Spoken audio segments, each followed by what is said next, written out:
गुड़ामलानी में भाजपा की परिवर्तन यात्रा में शरीक होने पहुंचे केंद्रीय कानून न्याय मंत्री अर्जुन राम मेघवाल का बालोतरा भाजपा जिलाध्यक्ष बाबू सिंह राजगुरु, भाजपा नेता सांवला राम पटेल, प्रदेश मंत्री सांवला राम देवासी, युवा नेता टिकमाराम पटेल सहित ने गुलदस्ता भेंट कर स्वागत किया। खड़गे जी ने कल बयान दिया है कि आप बीजेपी हमें डराए नहीं, कभी लाल डायरी, पीली डायरी, काली डायरी करिए, अगर है तो लाइए, हम कोर्ट में जवाब देंगे। तो लाल डायरी तो विधानसभा में दिखा दी ना, डरा कौन रहा है?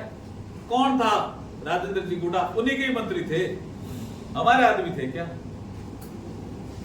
उन्हीं के ही मंत्री थे, उन्होंने पूरा विवरण पेश किया जी। मेरे को कहा गया कि लाल डायरी जो आपका क्या सशस्त्र बल कौन से थे उनके बीच में आके कहीं पड़ी है, सीआरपीएफ या जो भी था, उनसे वो लेके आए, तब तो शाबाशी थी।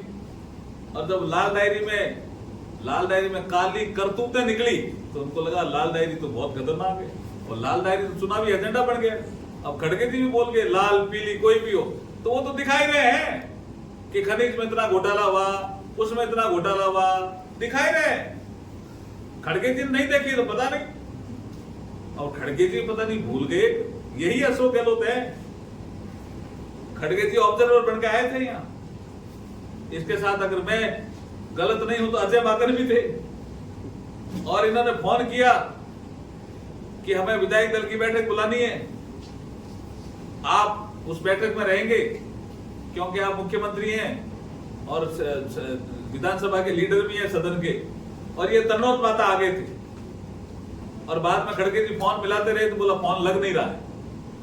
ठेंगा दिखा दिया था इनको, हाई कमांड के ऑब्जर्वर थे। और फिर सारे एमएलए कहां चले गए? विधानसभा अध्यक्ष सीपी जोशी जी के घर में। उन्होंने कहा मुझे तो पता ही नहीं था, ऐसे आ गए। तो आप जड़े में ऐसे ही निकल रही थी, जड़े में निकल रही थी। लड्डू पता नहीं कोई पुड़िया बना रहा था, कोई सब्जी बना रहा था, वो पहले से तय था प्रोग्राम कि हमें खड़गे जी की बात नहीं माननी। और आज खड़गे जी, खैर उनका इंटरनल मामला, कुछ भी खड़गे जी कहे, लेकिन खड़गे जी को ध्यान रखना चाहिए वो हाई कमांड के आदेश से आए थे। यही मुख्यमंत्री है अशोक गहलोत, जिन्होंने ठेंगा दिखा दिया था खड़गे जी को। Thank you. एक विपक्ष आरोप लगा रहा है कि जो मोदी जी जो नाम देश का चेंज कर रहे हैं कि हमारे घबरा कर नाम चेंज करें इंडिया, जैसे हमारा विपक्ष को भी जानकारी होनी चाहिए, आपके भी ध्यान में रहना चाहिए। ये कोई नई बात नहीं है थी। 18 सितंबर 19 देखिए, सनातन धर्म जो है वो जीवन जीने की एक पद्धति है। शायद उनको जिन्होंने कहा उनको समझ में नहीं आ रहा, लेकिन बाद में जिन्होंने इसको एंडोर्स किया, KC Venugopal, is the general secretary of the Congress, all India Congress committee, उसने एंडोर्स किया। पी चिदम्बरम जो देश के गृह मंत्री रहे, वित्त मंत्री रहे, उनके लड़के ने एंडोर्स किया। अभी वर्तमान में कांग्रेस के अध्यक्ष मल्लिकार्जुन खड़गे, और he is the leader of opposition Rajya Sabha, बहुत कॉन्स्टिट्यूशनल पोस्ट पे। उनका लड़का भी मंत्री है कर्नाटका में, वो इंडोर्स कर रहा है। तो ये मोहब्बत की दुकान, जो मोहब्बत की दुकान है, ये दिखाने के लिए है क्या? ये घृणा फैलाने के लिए मोहब्बत की दुकान, कहते हैं प्रेम फैलाएंगे। ये प्रेम है। सभी धर्मों को भारत में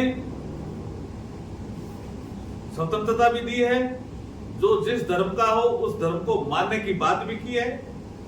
और शायद कुछ लोग तो सुप्रीम कोर्ट भी गए हेट स्पीच को लेकर के। It's a hate speech. Sanatan Dharma को हम समाप्त कर देंगे, ऐसा होता है क्या? कोई आदमी जो कॉन्स्टिट्यूशनल पोस्ट पे बोल करके किसी धर्म का, चाहे उसके मानने वाले कम हो भारत में, उस धर्म के बारे में ऐसा बोले, इस धर्म को तो मानने वाले बहुत है भाई। सनातन धर्म आदि और अंत। ये सनातन धर्म, जो धर्म चींटी को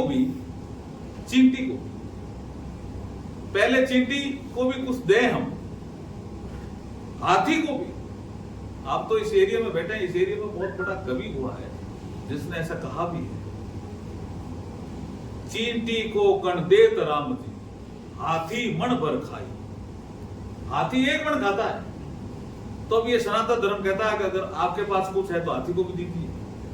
चींटी को भी घर के बाहर आपने देखा होगा, वो ऐसे बना करके रखते हैं आटा, उसमें कुछ मिला करके भी मीठा, और ऐसा एक लाइन खींचते हैं। ये सनातन है। इसके बारे में ऐसा बोलना, ये जो उन्होंने ऐसा बोला है। और सबसे ज्यादा मैं कांग्रेस से पूछना चाहता हूं, आपने बहुत अच्छा सवाल किया कि जो इस घमंडिया गठबंधन का अधिवेशन मुंबई में हुआ था, उन्होंने ये तय किया था क्या कि हम सनातन धर्म के खिलाफ जहर उगलेंगे, सनातन धर्म को खत्म करके।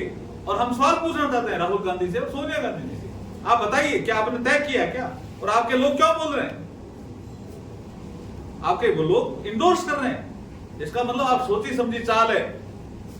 लेकिन मैं फिर कहता हूं, सनातन धर्म आदि था, इसका कभी अंत नहीं हुआ और ना कभी आगे अंत होगा। एक विपक्ष आरोप लगा रहा है कि जो मोदी जी जो नाम देश का चेंज कर रहे हैं कि हमारे घबरा कर नाम चेंज करें इंडिया, जैसे हमारा देखिए, विपक्ष को भी जानकारी होनी चाहिए, आपके भी ध्यान में रहना चाहिए, ये कोई नई बात नहीं थी। 18 सितंबर 1949 संविधान सभा की बहस उठा के देखिए, उस दिन भी बहस हुई थी कि भाई देश के दो नाम नहीं होते हैं, एक नाम रखो। नेहरू जी का प्रेशर था, इसलिए दो नाम रखे भाई।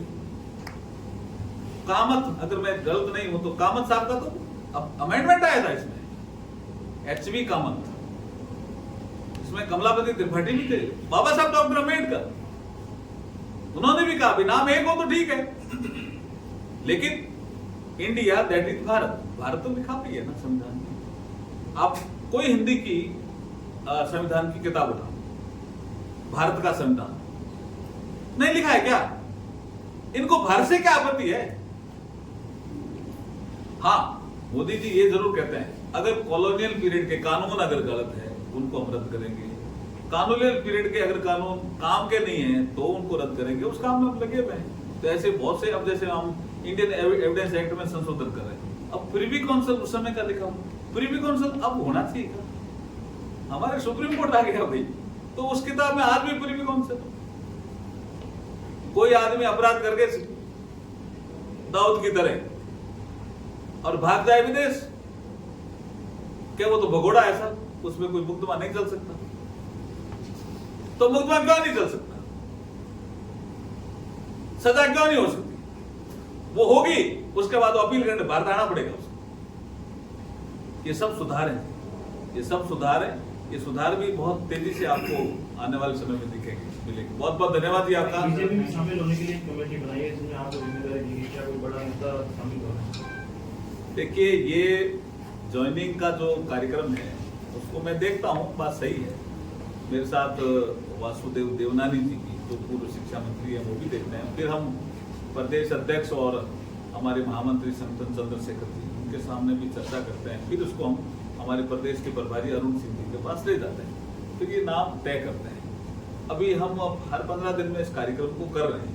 अभी ये G20 और कई ऐसे कार्यक्रम आ गए तो थोड़ा 5-7 दिन डिले हो सकता है। जो भी भारतीय जनता पार्टी में बिना शर्त ज्वाइन होना चाहता है उसका स्वागत है। Thank you. हाँ, बोलना चाह रहे हो क्या? आपने अच्छा पूछ लिया। मैं तो यहाँ से इसी बाड़मेर जिले में ADM डेवलपमेंट, तो मेरे तो आप काम देख सकते हो। हमने जीवन ईमानदारी से जिया है और ईमानदारी से जिया ही नहीं है, ईमानदारी को हम जीते भी हैं और ईमानदारी आगे समाज में प्रमोट हो इसकी वकालत भी करते हैं। हमारी कथनी और करनी में फर्क नहीं है।